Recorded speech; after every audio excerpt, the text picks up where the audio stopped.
안녕하십니까, 레필입니다. 5월 25일 두산 에너빌리티 보도록 하겠습니다. 증시 먼저 보겠습니다. 코스피 0.5% 하락했고요. 코스닥은 0.9% 하락했습니다. 오늘 양증시 좀 조정을 받으면서 진행이 되었고요. 크게 많이 내리진 않았지만 1% 미만으로 하락하면서 진행했습니다. 외국인 투자자는 코스피를 2,200억 매수했고요. 기관 투자자가 6,100억을 매도하면서 오늘 기관 투자자에 대한 매도 물량으로 코스피가 좀 하락을 했고요. 코스닥 같은 경우는 외인 투자자 1,200억, 기관 투자자 850억 매도하면서 한 2,000억 가까이를 합쳐서 매도를 좀 했습니다. 자, 그래서 먼저 코스피를 좀 보게 되면 계속해서 2,500선 유지하고 있습니다. 그러나 이제 쌍봉 근처 그 자리에서 전고점 돌파를 하지 못하고 오늘 음봉이 좀 나왔고요. 자, 증시에 대한 분위기가 조금 이제 하락으로 진행되면서 같이 좀 하락을 한 것 같습니다. 그러나 이 전고점 부근에서 다시 한번 넘어가는 기회를 엿볼 수 있을지 한번 살펴봐야 될 것 같고요. 내일 이제 이번 주 하루 남았고 다음 주 월요일은 또 휴장이기 때문에 화요일에 또 증시가 열리게 됩니다.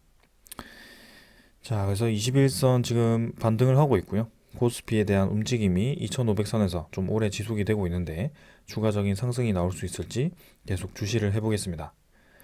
자, 월봉은 지금 25월봉선을 아슬아슬하게 걸치고 있고요. 일단은 왔다 갔다 하면서 진행이 되고 있습니다. 투자 수급 같은 경우는 외국인 투자자가 오늘도 매수를 했습니다. 2,200억 매수를 했고요. 어, 계속해서 이제 코스피에 대해서 매수를 이어가고 있는 모습이 보입니다. 반면에 이제 기관 투자자는 한 3일 정도 바짝 매수했던 것을 오늘 이제 매도를 좀 했고요. 금융 투자 위주로의 그런 차익 실현이 나오면서 하락을 했습니다. 코스닥은 847포인트로 진행이 되었고요. 일봉은 급하게 이제 반등을 하다가 좀 이제 꺾이는 모습입니다. 그래서 21선이 이제 점점 옆으로 횡보를 하는 모습인데요. 여기서 21선 찍고 반등을 추가적으로 할 수 있을지 그런 것들 한번 살펴보겠습니다. 확실히 이제 기술주 위주로의 그런 움직임보다도 지금 코스피의 대형주 위주로의 움직임이 조금 더 강하고요. 그리고 수급을 보더라도 이 코스피보다 코스닥 쪽이 조금 더 많이 빠져나가고 있습니다. 그래서 그런 면에서 본다면 지금은 코스피 위주로의 대형주를 좀 노려볼 만하다라고 말씀을 드리고 싶고요. 천천히 이제 증시에 대한 움직임을 계속 살펴보겠습니다. 해외 증시는 전반적으로 하락을 하면서 마무리가 되었고요. 내일 이제 시장 흐름을 조금 더 보겠습니다. 환율은 5.5원 정도 상승해서 1327원으로 진행이 되었습니다. 그래서 쌍봉을 찍고 좀 이제 환율이 바짝 떨어졌다가 다시 이제 반등을 하는 모습이고요.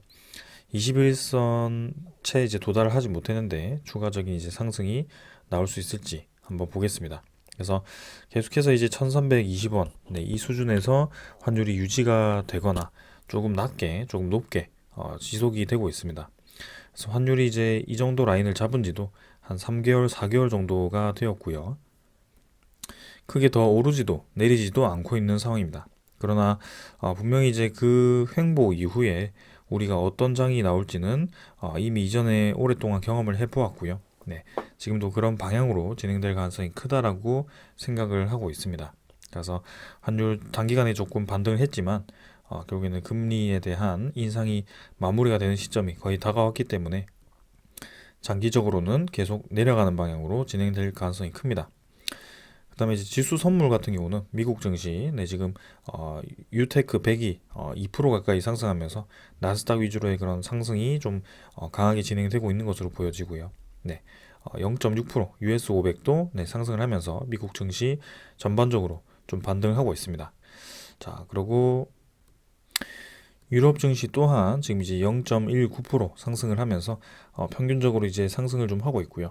전반적인 증시에 대한 분위기가 좀 이제 반전이 되고 있다라고 보시면 되겠습니다. 그래서 내일 시장을 한번 봐야 되겠지만 내일 전반적인 증시가 또 이제 반등을 한다면 우리나라 증시도 같이 반등을 하는 방향으로 진행될 가능성이 있습니다.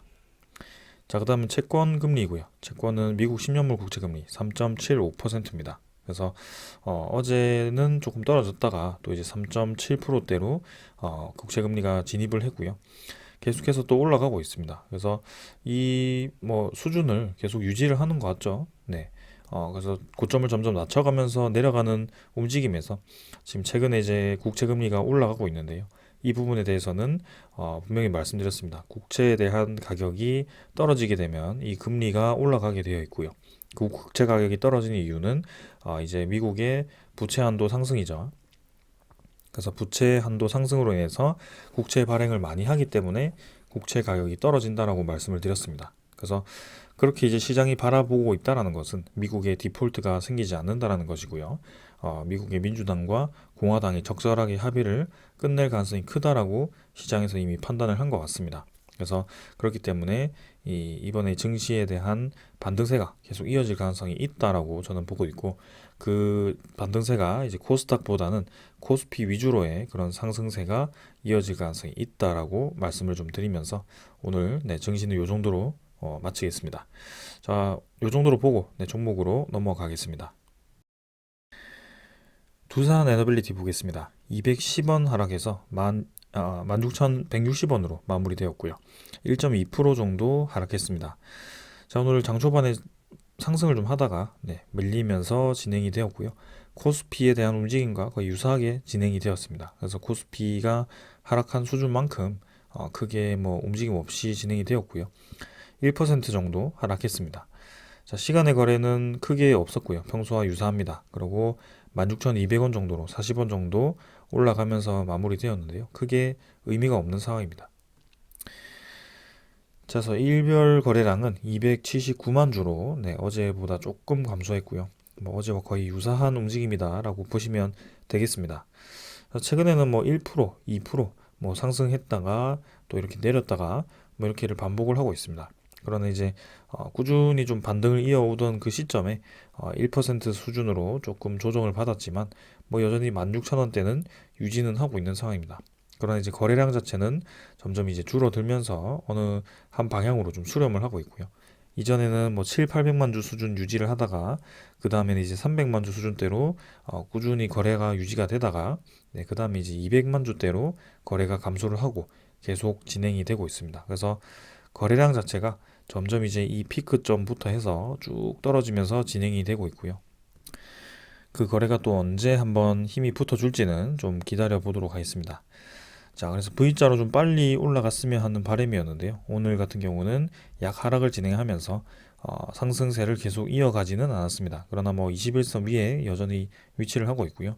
21선이 곧 이제 위로 들 것으로 예상이 됩니다. 그래서 21선 이라는 것은 20일 평균 가격이기 때문에 점점 이제 시간이 지날수록 이 급락에 대한 반영분이 내려갈 거고요. 그래서 21선도 곧 위로 완곡하게 들어줄 것으로 보여집니다. 그래서 21선을 태우면서 이렇게 천천히 진행을 할 것인지 아니면 21선을 빠르게 끌어올리면서 좀 더 빠르게 치고 나갈 것인지는 이번 주에는 결판이 날 것 같지는 않고요. 다음 주 정도까지 계속 시장을 좀 봐야 될 것 같습니다. 자, 그래서 이 공간을 어떻게 메워가는지, N자로 한번 치고 나가는지 그런 것들을 한번 살펴봐야 될 것 같고요.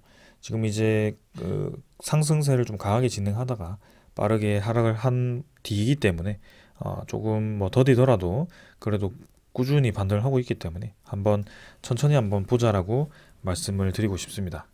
자, 그리고 제가 계속 강조드렸던 외국인 투자자의 매수 매도에 따른 그런 주가 움직임이 지금도 똑같이 나타나고 있다는 것이고요. 특히 이번에는 이제 기관 투자자도 같이 매도를 하면서 조금 더 하락이 강했지만 분명히 지금 외국인 투자자에 의한 두산 에너빌리티 가격대 형성이 확실하게 좀 영향을 받고 있다는 것을 말씀드립니다. 자, 그래서 월봉은 뭐 크게 볼 거 없이 넘어가고요. 투자자 수급을 보겠습니다. 자, 투자 수급 보면 기관 투자자 30만 주 매도했고요. 외국인 투자자가 24만 8천 주를 매수를 했습니다. 그래서 오늘도 외국인 투자자가 매수를 하면서 5일 연속 또 이제 매수를 하는 모습이고요. 두산 에너빌리티에 대한 이 공매도가 끝나면서 두산 에너빌리티를 늘려가고 있는 모습이고, 외국인 투자자에 대한 매수세가 이어지면서 주가도 반등을 하는 그런 모습이 보여지고 있습니다. 기관 투자자는 이제 매도를 좀 끝냈다가 오늘 또 매도를 집중했는데요. 특히 코스피 전체에 이 금융투자의 매물이 좀 쏟아지면서 두산에너빌리티도 같이 이렇게 기관 투자자에 대한 매도세가 이어진 것 같습니다. 금융투자 물량은 23만 주 나왔고요. 연기금 투자자는 또 8만 3천 주를 매도하면서 최근에 매수 매도를 계속 반복적으로 진행을 하고 있습니다. 투신과 이 보험은 뭐 크게 움직임이 없고요. 그래서 연기금 투자자도 이제 목표 달성 이후에 큰 움직임이 없다라고 보시면 될 것 같고, 지금 이제 외국인 투자자에 대한 그런 매수가 조금씩 진행이 되고 있다. 그래서 사실상 거래량이 없다라는 것 자체가 지금은 매수 매도가 치열하게 진행이 되고 있지 않다라는 것이고요. 지금 이 가격대 수준에서 천천히 이제 외국인 투자자에 대한 매수와 함께 조금씩 올라가고 있는 뭐 그런 모습입니다. 자, 그래서 대차 잔고와 공매도 잔고를 한번 살펴볼 건데요. 공매도 잔고부터 먼저 한번 살펴보겠습니다. 자, 공매도 잔고는 지금 1308만 주에서 1289만 주로 또 이제 한 20만 주 가까이 감소를 했습니다. 그래서 결국에는 1360만 주 수준에서 또 이제 서서히 공매도 잔고가 줄어들고 있는 모습이고요. 공매도 잔고가 열심히 올라가다가 또 이제 떨어지기 시작합니다. 그러면서 두산에너빌리티에 대한 가격대도 평균적으로 올라가고 있고요. 외국인 투자자에 대한 매수세도 계속 이어지고 있는 그런 상황입니다. 그래서 계속해서 외국인 투자자가 공매도 잔고를 이용해서 두산에너빌리티에 대한 가격대를 오르락내리락을 시키면서 평균 가격대를 지금 16,000원 수준에서 형성을 하고 있다는 것이 보여지고 있고요. 거기에 대해서는 블록딜에 대한 소화 물량, 그 다음에 뭐 MSCI라든지 아니면 그 KRX 300에 대한 보유 비율 변경에 대한 그런 수량 확보, 그런 것들이 있을 것 같다라고 말씀을 드렸습니다. 그래서 일단은 지금 공매도 잔고는 우리의 예상대로 줄어드는 방향으로 진행이 되고 있다는 것이고요.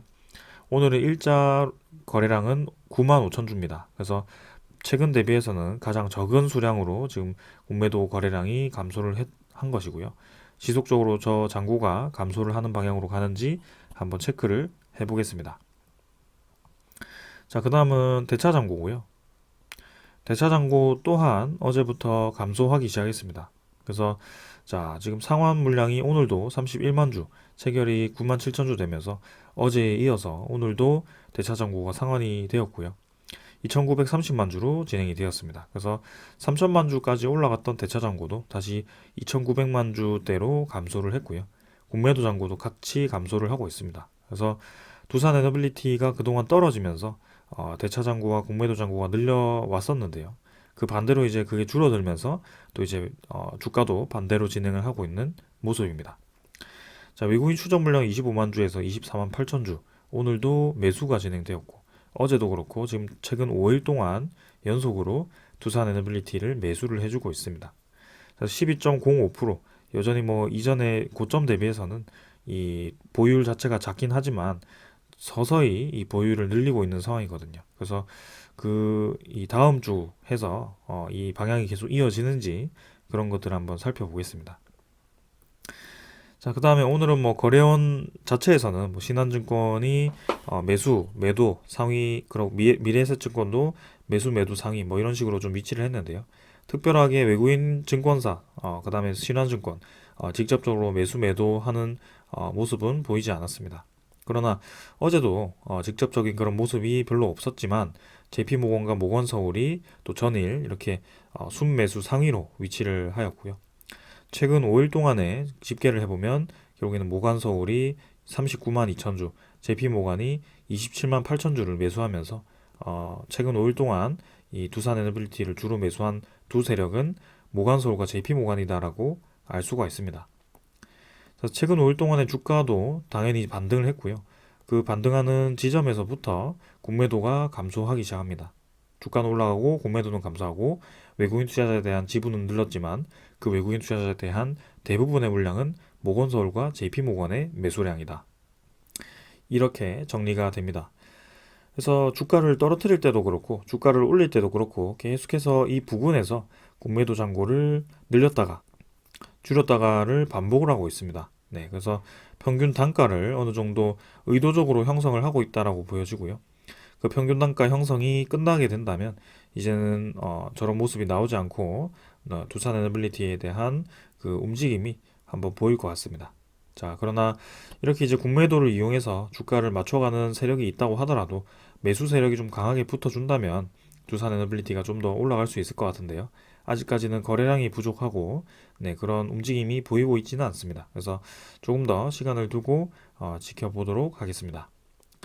자, 국매도 일별 거래량은 네, 3.3%. 네, 그래서 최근 대비해서는 가장 낮은 수준에 위치를 하고요. 네, 두산 에너빌리티 한번 내일도 살펴보겠습니다. 자, 그래서 기술적인 부분은 여기서 다 말씀을 드렸고요. 네, 두산 에너빌리티에 대한 소식들 좀 전해드리도록 하겠습니다. 먼저 전해드릴 소식은요. 두산 에너빌리티에 대한 이 인턴십 모집이죠. 이건 사실 기업에 대한 뭐 그런 직접적인 소식은 아니지만 간접적으로 지금 두산 에너빌리티가 이렇게 채용 연계형 인턴 대규모 채용을 할 만큼 이제 정상적으로 기업이 좀 돌아가고 있다라고 보여집니다. 그래서 저 모집 공고를 좀 보면 뭐 한두 명, 10명 정도 이렇게 뽑는 것이 아니고 상당히 이제 많은 인원을 뽑는 것으로 보여졌습니다. 그래서 두산 에너빌리티가 이제는 신규 채용 인원을 네, 고용할 만큼 상당히 이제 기업 자체에 좀 여유가 생겼다라고 보여지고요. 그 다음에 앞으로 수주에 대한 그 다음에 그런 매출액 증가에 대한 그런 일감이 많아질 것이기 때문에 거기에 대해서 이 신규 인원 채용을 미리미리 키워가는 것 같습니다. 그래서 기업의 활동 입장에서 아주 긍정적인 소식이었다라고 보여지고요. 바로 다음 소식으로 넘어가겠습니다. 자, 이제는 원희룡 국토부 장관이 우크라이나 재건을 위해서 지금 한국과 우크라이나, 그다음에 폴란드 간의 협력 체결을 했다라고 합니다. 최근에 이제 우리나라가 폴란드와 방산 협력도 진행을 하고 있고 원자력 협력도 진행을 하는 만큼 지금 폴란드와 우리나라 간의 그런 산업 협력이 상당히 많이 진행이 되고 있습니다. 그리고 실제로 2차 전지 관련해서 그런 생산 기지가 폴란드 쪽에도 있기 때문에 우리나라와 상당히 연관성이 깊은 국가라고 볼 수 있는데요. 이제는 우크라이나에 대한 재건을 위해서 또 이렇게 협력 체결을 했다라고 합니다. 그래서 우리나라 장관이 우크라이나 공동체 영토 인프라 개발부 올렉산드르 아자르키나 차관과 면담을 하고 우크라이나 재건 및 개발 프로젝트 참여, 그다음에 국토 개발 및 스마트 시티 조성, 뭐 교통 인프라 개발, 뭐 이런 여러 가지 협력 분야를 네, 이렇게 협약을 했다라고 합니다. 그래서 뭐 이렇게 우크라이나 재건 같은 경우는 사실 전쟁이 끝나고 이제 그런 뒤에 진행이 될 것이기 때문에 사실상 지금 당장 뭐 우크라이나 재건이 우리나라 기업에 수혜를 준다라고 보기는 어렵습니다. 그러나 이제 폴란드와 함께 또 이제 우크라이나 재건을 위한 협력을 진행한다는 점에서 좀 이제 눈에 띄는 소식이라고 저는 생각을 했고요. 최근에 폴란드가 추진하고 있는 그런 사업들이 우리나라와 많은 연관성이 있고 그리고 에너지를 중심으로 하는 그런 투자가 돋보이고 있기 때문에 두산 에너빌리티도 분명히 좀 좋은 움직임이 나오지 않을까라는 생각입니다. 그런 점에서 이제 BHI가 이 폴란드와 함께 또 이제 폴란드 쪽에 열병합 발전 프로젝트 참여를 하기로 이제 진행을 했고요. 원전 등과 같은 그런 폴란드와 이제 공동 사업을 추진하겠다라는 협약을 체결을 했다라고 합니다. 그래서 BHI는 이제 대표적인 우리나라 원전 기업으로 제가 말씀을 드리고 있고요. 두산 에너빌리티와 함께 그 시세를 확인하는 종목 중에 하나입니다. 그래서 여기 BHI가 있죠. 네, BHI도 최근에 이제 반등을 성공을 했고요. 두산 에너빌리티보다도 좀 빠르게 반등을 하면서 고점 대비해서 지금 하락폭을 상당 부분 이제 메워준 모습이기도 합니다. 네. 아무튼 간에 지금 폴란드와 함께 이렇게 개별이긴 하지만 이 협약을 한다는 것 자체가 상당히 의미가 있다고 보여지고요. 두산 에너빌리티도 폴란드 쪽과 함께 좀 이런 좋은 계약을 했으면 하는 바람입니다. 좀 오래전이긴 하지만 폴란드 쪽에도 두산 에너빌리티가 직접 패자원 에너지와 플랜트를 수주를 했고 거기에 대해서 공사를 진행하고 있는 것으로 알고 있는데요. 네. 거기에 이어서 이제 원자력 관련한 수주도 좀 진행이 되면 좋을 거라고 생각을 합니다. 그래서 이제 7월 달이 다가올수록 그런 구체적인 소식이 들려올 것으로 예상되고요. 지금 웨스팅하우스에 대한 소송 그 소식 이후에 우리나라의 대형 원전 사업에 대한 직접적인 소식은 들려오고 있진 않지만 구체적으로 그 소식이 들려오는 대로 말씀을 드리겠습니다. 지금은 분명히 합의가 될 것이라고 서서히 이제 소식이 좀 나오는 것 같고요.